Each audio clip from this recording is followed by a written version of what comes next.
23.9 ये जीडीपी का वो आंकड़ा है जो लास्ट लेक्चर में मैंने आपके साथ डिस्कस किया था, और इसके साथ ही एक नए लेक्चर की शुरुआत हुई थी जिसका नाम था gross domestic product. Gross domestic product की डेफिनेशन भी आपको मैंने बताई थी, that it is the total value of all the goods and services produced in a country with in its boundary in 1 year. तो दोस्तों ये जीडीपी थी। अब जीडीपी में दो चीजें और भी होती हैं, एक होती है ग्रोथ, एक होती है डेप्रिसिएशन। अब ग्रोथ और डेप्रिसिएशन क्या है? ग्रोथ का मतलब होता है जीडीपी का बढ़ जाना, डेप्रिसिएशन का मतलब होता है जीडीपी का घट जाना। जैसे कि एक एग्जांपल आपको देता हूं, सपोज कर लीजिए 2018 में जीडीपी जो थी वो 100 थी। जीडीपी जो हमारी 2018 में थी वो 100 थी। 2019 में जीडीपी बढ़कर हुई 108, और 2020 में जीडीपी घटकर हुई फिर से 100।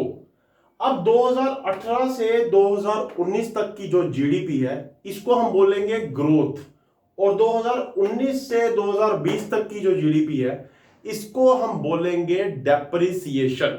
बढ़ोतरी और घटोतरी, ये दो और भाग थे जीडीपी के।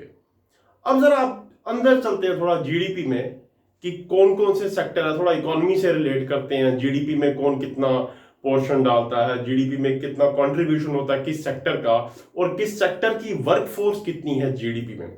चलिए दोस्तों, 3 सेक्टर हैं जीडीपी के, मेन 3 सेक्टर है, primary, secondary and tertiary. Primary में आपके वो कमोडिटीज या वो गुड्स आते हैं जो रॉ फॉर्म में होते हैं, जिनको अभी प्रोसेसिंग नहीं जिनके ऊपर की होती। जैसे कि मान लीजिए आपका एग्रीकल्चर जो है, आपका माइनिंग जो है, आपका फिशिंग जो है, ये आपका प्राइमरी सेक्टर है। दूसरा सेक्टर सेकेंडरी, इंडस्ट्रीज, उद्योग, जो कि हमारी जीडीपी में एक बहुत ही बड़ा पोर्शन जिसका है और एक बहुत ही इंपॉर्टेंट रोल प्ले करता है उद्योग, सेकेंडरी इंडस्ट्रीज। तीसरा सेक्टर टर्शरी, सर्विसेज।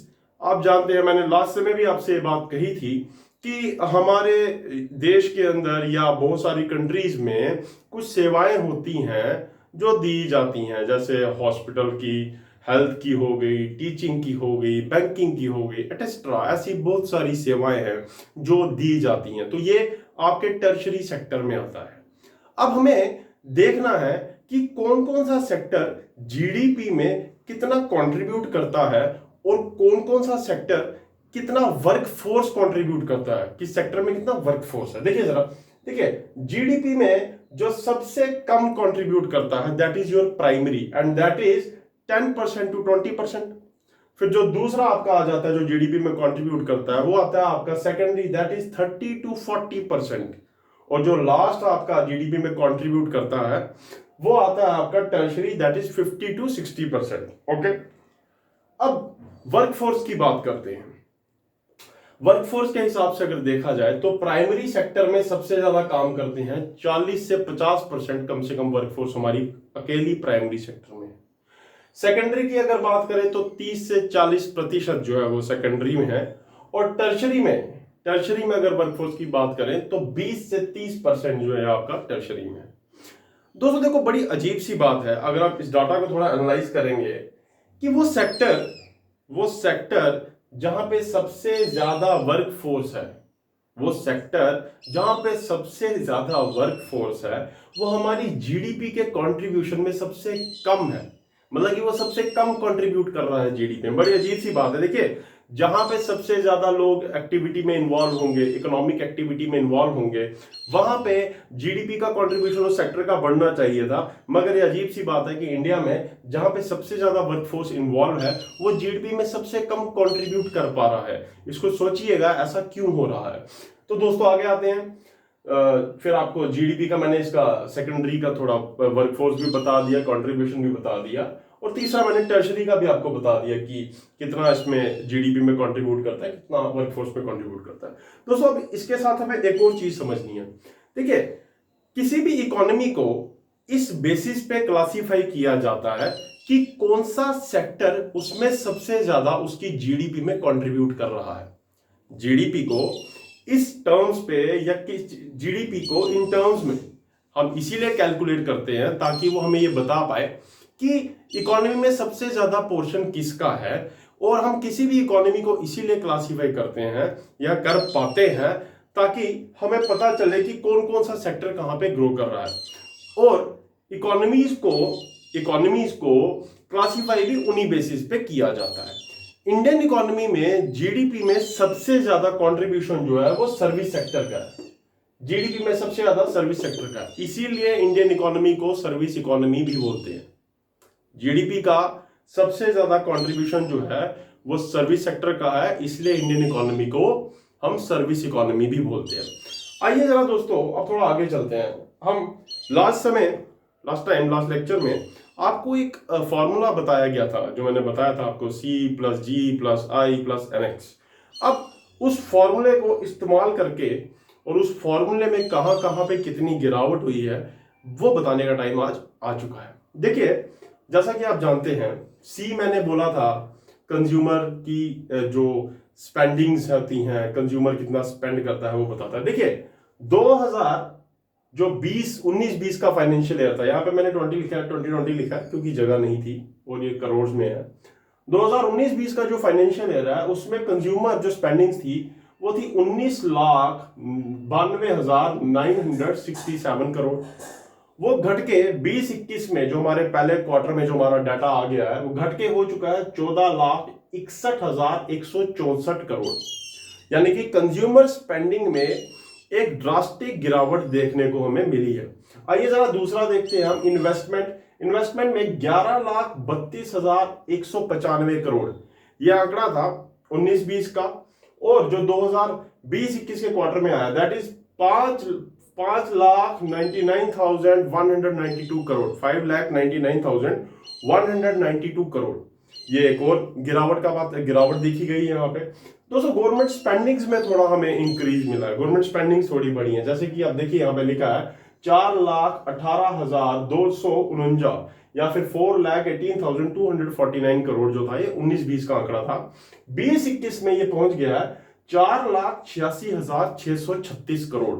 यहाँ पे ये बड़ी है, गवर्नमेंट स्पेंडिंग्स बड़ी है इसका मतलब। और जो लास्ट था हमारा एनएक्स यानी कि total export minus total import, वो जो है लास्ट टाइम हमारा था जो 2019-20 का जो पहला क्वार्टर था या जो 2019-20 का जो हमारा थोड़ा टोटल एक्सपोर्ट और इंपोर्ट हुआ उसका जो सब्ट्रैक्शन हुआ वो था -1,17,242 करोड़।